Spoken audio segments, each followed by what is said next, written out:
शिक्षा मंत्री चंद्रशेखर का एक और बयान इस वक्त चर्चा के केंद्र में बना हुआ है। अब आप पूछेंगे कि आखिर ऐसा उन्होंने किया क्या है, तो चंद्रशेखर इस्लाम की तारीफ कर रहे थे और इसी दौरान उन्होंने मोहम्मद साहब को मर्यादा पुरुषोत्तम बताने की कोशिश कर दी। आपको बता दें कि हिंदू धर्म में भगवान श्री राम को मर्यादा पुरुषोत्तम कहा जाता है, लेकिन जो चंद्रशेखर है उनकी तरफ से यहां पर जो बयान दिया गया वो खुद एक विवाद पैदा कर रहा है। जब शैतानियत बढ़ गई दुनिया में, ईमान खत्म हो गया, मेहमान और शैतान ज्यादा हो गए, तो मध्य एशिया के इलाके में ईश्वर ने, प्रभु ने, परमात्मा ने एक शानदार महान पुरखा, पता नहीं प्रोफेट, मुर्दादा पुरुषोत्तम जो भी कह दिए, प्रोफेट मोहम्मद साहब को पैदा किए ईमान लाने के लिए।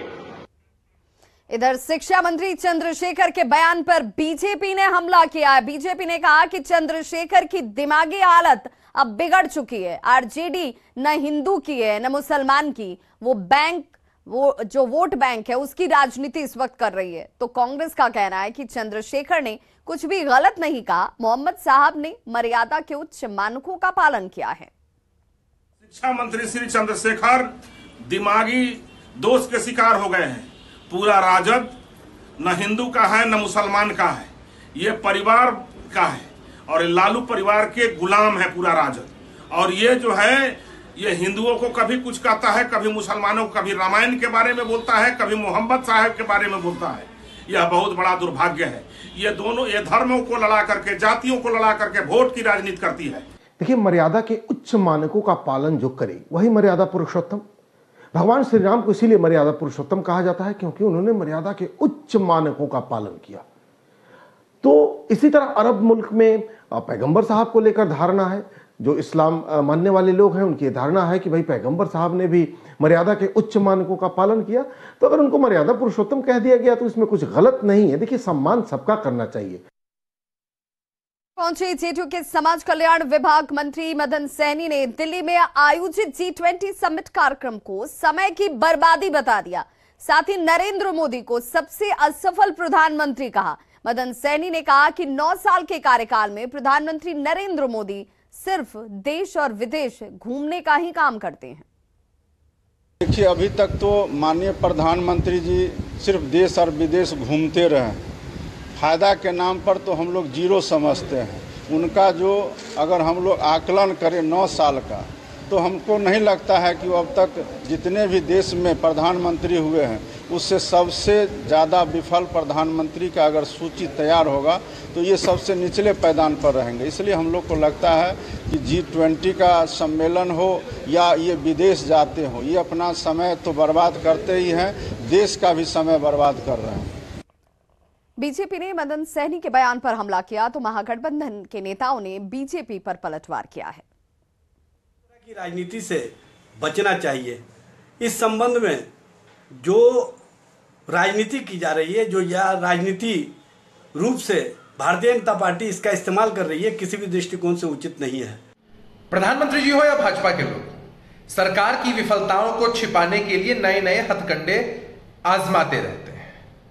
G20 में शामिल सभी देशों को आयोजन करने का मौका मिलता है। इस बार भारत को मौका मिला, लेकिन इसकी ब्रांडिंग और मार्केटिंग ऐसे की जा रही है जैसे ये सब कुछ मुमकिन हो पाया है सिर्फ प्रधानमंत्री जी की वजह से। तो ये तो भाजपा की नीति रही है। देखिए, किसी भी आयोजन को तो निरर्थक नहीं कहा जा सकता और G20 सम्मेलन निरर्थक है ऐसा नहीं कह सकते। जहां तक बात प्रधानमंत्री जी की है तो पूरा देश जानता है कि आज़ादी के बाद से अब तक के सबसे फिसड्डी प्रधानमंत्री नरेंद्र मोदी साबित हुए हैं। उनकी नीतियों की वजह से देश का एक राज्य पूरी तरह से जल चुका है। जिन बच्चों को पढ़ना चाहिए वो पत्थर और तलवार लेके घूम रहे हैं। बड़ा सवाल ये है कि क्या मदन सहनी जी को पता है कि G20 सम्मेलन है क्या? मदन जी, G20 सम्मेलन में भारत के प्रधानमंत्री के नेतृत्व में पूरे विश्व के सबसे ज्यादा महत्वपूर्ण राजनयिक एक साथ बैठे हुए हैं। भारत के तिरंगे के नीचे पूरे दुनिया में भारत का डंका लहलहा रहा है। शायद आपकी समझ में अभी तक नहीं आ पाया था कि G20 सम्मेलन है क्या।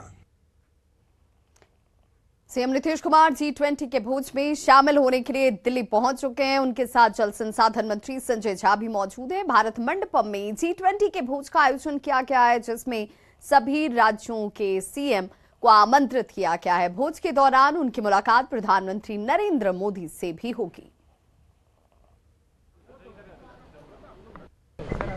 G20 का सम्मेलन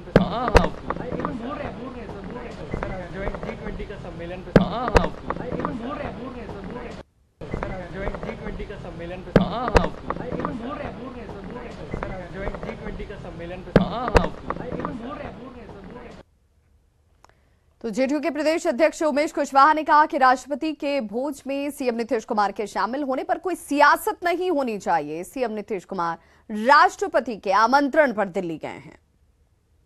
ये तो राष्ट्रपति का ये तो परंपरा है, राष्ट्रपति भोज पर आयोजन करते हैं, ये परंपरा है। इसको राजनीतिक के चेहरे के रूप में, उसको दूसरे रूप में नहीं लेना है।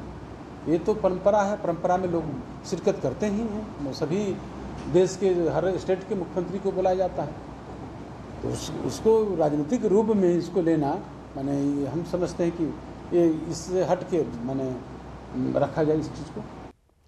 वहीं INDIA गठबंधन बनने के साथ ही लोकसभा चुनाव को लेकर सीटों के बंटवारे पर मंथन शुरू हो चुका है। तो वहीं सभी अपने अपने दावे भी कर रहे हैं। माले ने जहां 5 से 7 सीटों की मांग की है, तो कांग्रेस ने 9 सीटों की मांग कर जेडीयू आरजेडी को सकते में डाल दिया है। आरजेडी विधायक भाई वीरेंद्र ने साफ कहा कि बयान देना एक अलग बात होती है, पर जमीन पर जिसकी जितनी पकड़ रहेगी उतनी ही सीटें सभी को मिलेंगी। देश के अलग अलग राज्यों के 7 विधानसभा क्षेत्रों के उपचुनाव के नतीजे आए हैं, जिनमें 4 पर इंडिया गठबंधन की जीत हुई है और मात्र 3 पर भाजपा नित एनडीए की जीत हुई है। अब जनता का मूड तो देश के सामने है कि अब एनडीए का हारना शुरू। और उत्तर प्रदेश के घोसी में जहां मुख्यमंत्री आदित्यनाथ ने खूब मेहनत की, वहां भाजपा हार गई और समाजवादी पार्टी जीत गई, इंडिया जीत गया। तो जनता का मूड साफ है। और बिहार में हमारा गठबंधन मजबूती से लड़ेगा और कांग्रेस पार्टी 10 सीटों पर लोकसभा का चुनाव लड़ेगी। गठबंधन में कहीं कोई दिक्कत नहीं है और शीर्ष नेतृत्व सब तय कर चुका है, कहां किसको लड़ना है, कितनी सीटों पर लड़ना है। ठीक है, बयानबाजी आ रहा है, पेपर में आ गया, टीवी पर आ गया, वो अलग चीज है, लेकिन शीर्ष नेतृत्व सब तय कर चुका है और जिसकी हकीकत, जमीनी हकीकत रहेगी, निश्चित रूप से उसको उतना सीट मिलेगा। इस बात का डिसीजन हमारा राष्ट्रीय नेतृत्व लेगा। बिल्कुल सही बात है कि कोई भी पॉलिटिकल पार्टी के जो कार्यकर्ता या नेता होते हैं, उनकी मंशा होती है, उनकी अपेक्षा होती है कि उनको मैक्सिमम सीटों पे मौका मिले चुनाव लड़ने का। लेकिन इंडिया जो हमारा गठबंधन है, वो उसका उद्देश्य, इससे बड़ा मकसद है कि देश के संविधान, देश के लोकतंत्र और हमारा जो आरक्षण है उसको कैसे बचाए। तो स्वार्थ का बंधन है, स्वार्थ तो सामने आएगी ही। जो पार्टी पिछले लोकसभा के चुनाव में 0 पर आउट हुई है बिहार में, वो पार्टी जब राजद 15 सीट पर लड़ने की बात करेंगे, तो कांग्रेस 19 में 1 सीट जीती थी, तो आखिर वो 10 पर क्यों नहीं लड़ना चाहेगी। और जिस माले के ताकत से राजद विधानसभा में अपना सीट बढ़ाई है, तो आखिर वो माले भी क्यों नहीं 5 और 9 सीट का डिमांड करेगी।